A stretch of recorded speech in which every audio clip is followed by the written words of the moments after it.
Thank you guys very much for coming out. We've had the privilege, the foundation, to have attended a number of these clinic openings as of late.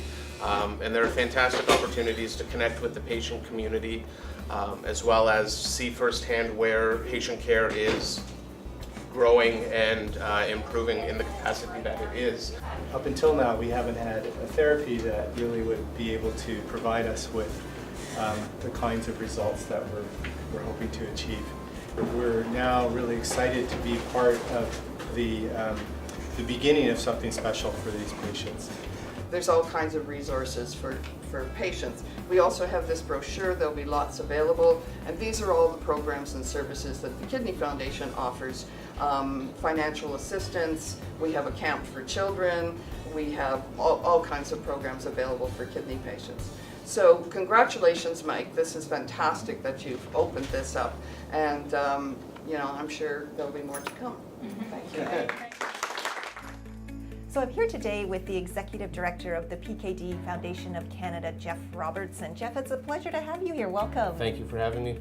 So Jeff, you look after the National PKD Foundation. That's right. Can you talk a little bit about the mission and some of the work that you do? Sure. So our organization solely focuses on polycystic kidney disease, the dominant and recessive form.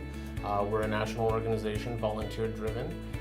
Have volunteer chapters as far west as here in Vancouver, and as far east as Corner Brook, Newfoundland. So they are led by our volunteer chapter coordinators. As our mission is to promote programs of research, advocacy, education, support specific to PKD, we also obviously understand the ties to chronic kidney disease as well.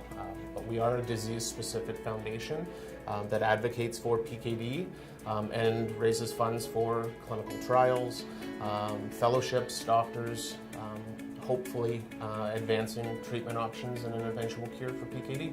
Your parents started the PKD Foundation. Yeah, so back then they set up a provincial organization Right. that was the Polycystic Kidney Research Society of Canada. And it was a provincial nonprofit with a Toronto chapter. And that was in place for about 13 years or so.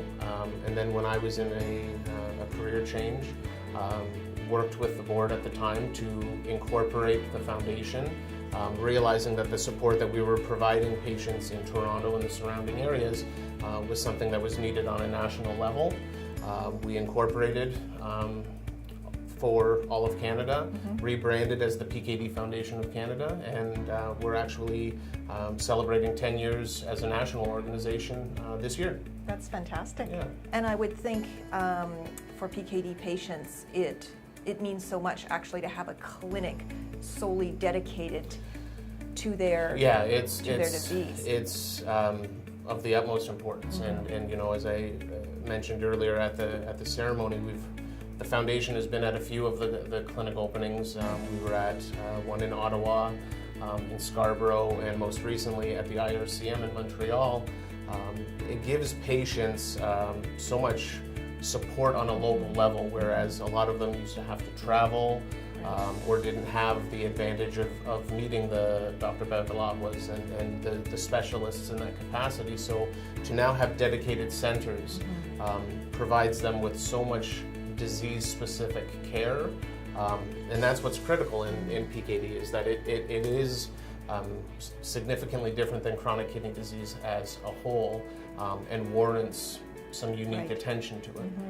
And maybe it's a signal too. I mean, we were talking earlier about sometimes kidney disease and PKD as well flies under the radar. And certainly, the fact that we are seeing clinics open that are dedicated to this disease, I think maybe that's a signal that the importance is being recognized. Yeah, I think the cross-promotion there of both of our foundations, the KFOC BC branch and the PKD Foundation of Canada, working with the clinics, helps to shine a brighter spotlight on PKD and CKD as a whole.